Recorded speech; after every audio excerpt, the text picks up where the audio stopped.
Hey, Mike, thanks for taking my call. Yeah, what's happening? Hey, so I'm a huge Eli fan, and I remember the dark days of Dave Brown and Danny Cannell, and I don't want to go back there, and I'm not in a rush to get rid of them, but I need your advice. So if we're going to have good picks, figure top 5 pick next year, do you draft offensive linemen knowing that you got to build the offensive line before you do anything, no matter who the quarterback is? Or do you just say, you know what, it's time to move on from him? I'm really struggling with this. I don't want to move on from him. I'd rather see him back next year and give him a line. I mean, I love Eli. He's been there. Yeah, I just don't see them doing this again. I don't think they'll have enough of a belief in their ability to pick the line. I think that they will feel that they need to get a more mobile quarterback to help them in their, dealing with the line adjustment.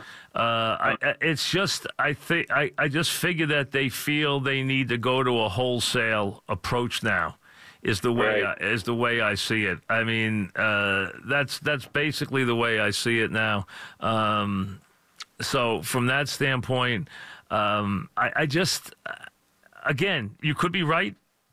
They might say, rather than do that, the quarterback, there's not a quarterback we want. We're going to do it. That's going to be our approach, and we'll take it that way, and, that'll be it, and we'll play that his last year. I just don't see them going about it that way. I could be wrong. Again, they have him under contract for next year. So I couldn't say that happened. I couldn't say it won't happen, but somehow I just don't see it being the way they go about it.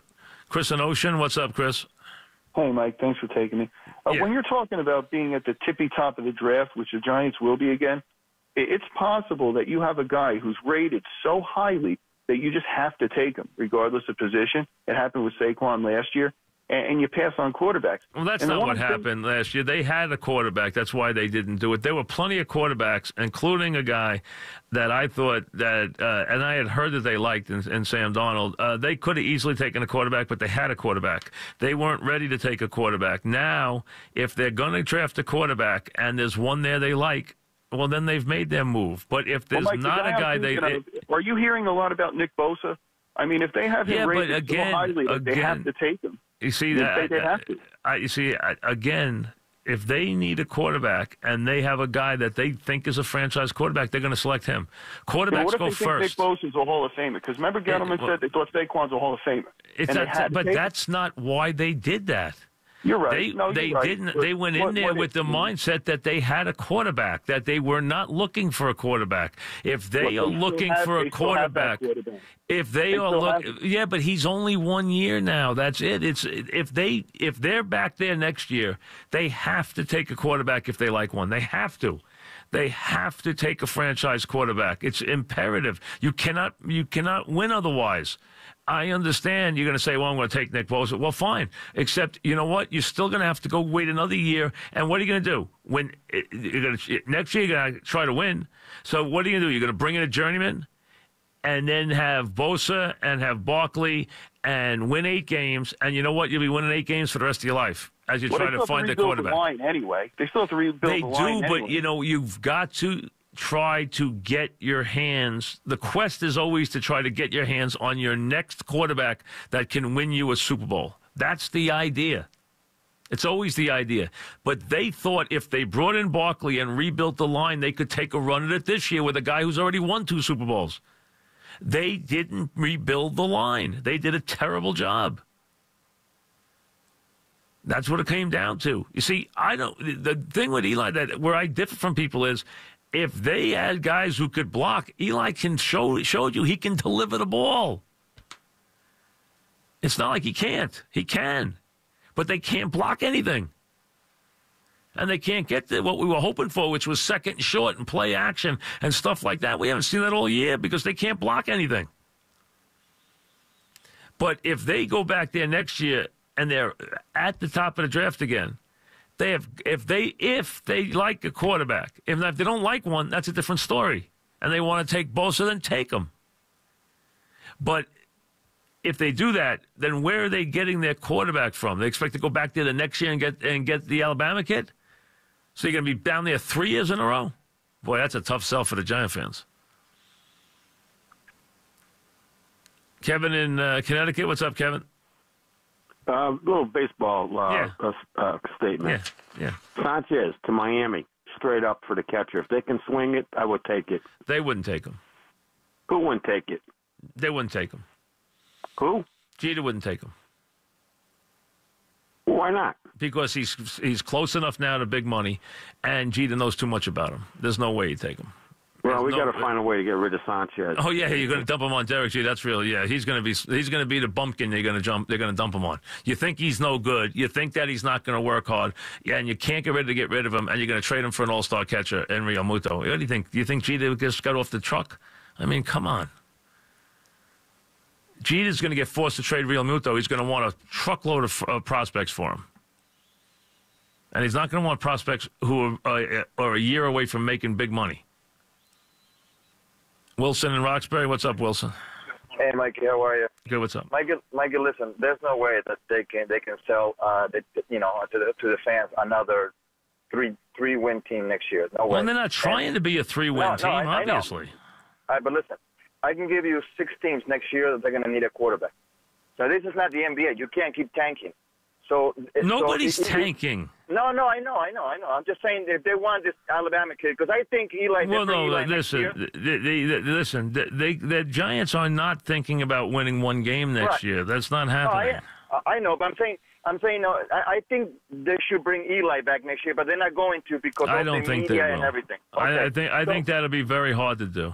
Right. So I think you got to go and maybe get like Teddy Bridgewater, which has been in the league for 5 years, but I think reality. But he's not gonna come in for a 1-year deal. He's gonna want a bigger deal.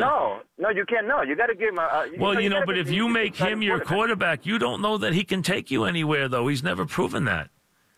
He's not a proven winner. You're going to be then on that carousel where you're looking for that really good quarterback forever. See, the way to do this is to get down there the one time and get the guy you want and move on. Now, they could have done that last year, but to do that, they would have had to cut bait with Eli, and they weren't ready to do that. John in Connecticut. What's up, John? Hey, Mike, thanks for taking the call. Just a question about how these organizations go and draft a quarterback now. Because, only a few years ago, I remember all the analysts talking about how big of a deal it was that these quarterbacks were not under center a lot in college. Do you think it's imperative that these college quarterbacks are still under center, or the way the NFL is going, it's really doesn't matter? No, I don't. I think, as a matter of fact, I think the NFL is adapting to the college game. I think you're clearly seeing that the NFL is without question adapting to the college game. So from that standpoint, the difference between the two is not as big as it was. They're playing more. The NFL's playing more that game now than vice versa. You're seeing that now. I mean, the stuff they're running, Alabama's running the same exact stuff, folks, with a very talented player that Kansas City's running. They're running the same stuff. He's got the same reads. He's got the same options open to him on the same exact plays. You could put them side by side, and I could sync them up. Steve in Bayside. What's up, Steve? What's up, Mike? There's just a Joel Sherman column that dropped about an hour ago where he's interviewing Hal Steinbrenner about a number of topics. But I thought the big news that came out of it was his comments on Machado. Well, not directly about Machado, but he was asked about, if a player is accused of dirty play or lack of hustle, what does that mean? And he said basically, hey, when we have our pro scouting meetings, it's not just hit FX, pitch FX. It's the character of the player. A guy's willingness to do things the way we insist that it's done is a very big part of it. He said that when I'm investing my money, but that's not a surprise, though. I mean, we expect character and off the field and everything else to come into anything. You're going to give a guy $200 million. Yeah. Well, he said that if you come to New York and you play like that, you're going to have a very hard time. When I'm investing the money, it's not just my part. Yeah, I agree. I think he's making plenty of sense. Yeah, I think he's making plenty of sense. I mean, you read that he didn't address. He said whether it's a $30 million player or a $30 million contract or $300 million. He said that the character of the player is a huge consideration and something that they look at, they take very seriously.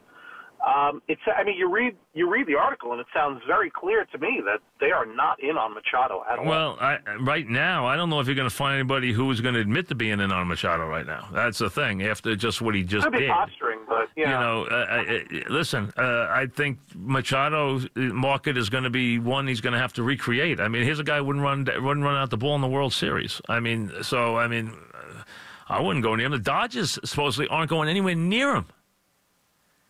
Supposedly, I was told by someone that the Dodgers said goodbye. They're not even interested in him. Adam in Staten Island. What's up, Adam? Hey, Mike. What's happening? I just wanted to make a point on what I feel about Barkley and the Giants picking him. And I know I'll preface it with I think he's all world, and he'll probably be great in his whole career. He's got a great amount of talent, yes.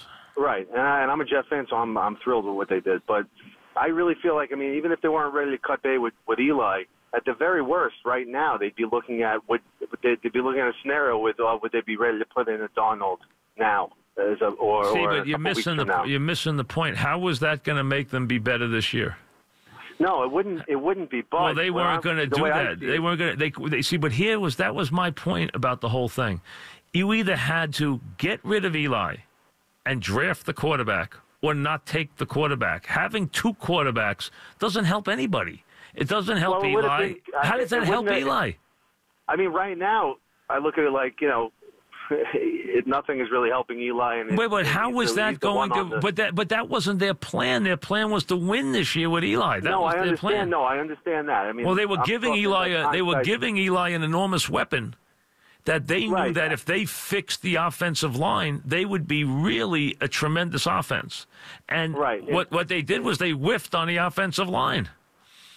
Yeah, in theory, it sounded good. But right now, if they would have went with another quarterback, they would have, even if they stuck with Eli for the rest of the season, they would have had another potential franchise quarterback next year. It makes no sense what you're saying. It makes no sense of what they wanted to do. It made no sense to do that. It was either A or B. It wasn't A minus. I hear what you're saying. But I look at it like, you look at a guy like Gary Sanchez and, one of the greatest of all time, and, he never had a quarterback. You don't win with a running back. I totally agree. But the idea was the Giants. The Giants knew that. The Giants knew that. Gurley was terrible, and last year he was great because of Goff. No, he's not great because of Goff, but they'll be complete. 2 years ago, they didn't have a quarterback. Yeah, but they'll be complete because they didn't have a line ready yet. Now they got a line. They will be complete with Goff. They will be able to win big. You don't win big with a running back. If you have a running back, it makes you easy. It's easier to win. If you have a running back and a quarterback, it makes it easier to win. But you don't have to. What would you rather, Mike? No, it's not even close. It's not even debatable. If I told you, would you rather have You don't need a big running back. But the point was, I agree with you. I'd rather but you're missing the point. It wasn't. They had the quarterback in place. I totally. Well, no, you don't understand because you think they should have drafted a quarterback. Well, how was that going to help them win this year? That wasn't going to help them win it all in any way. Back after this.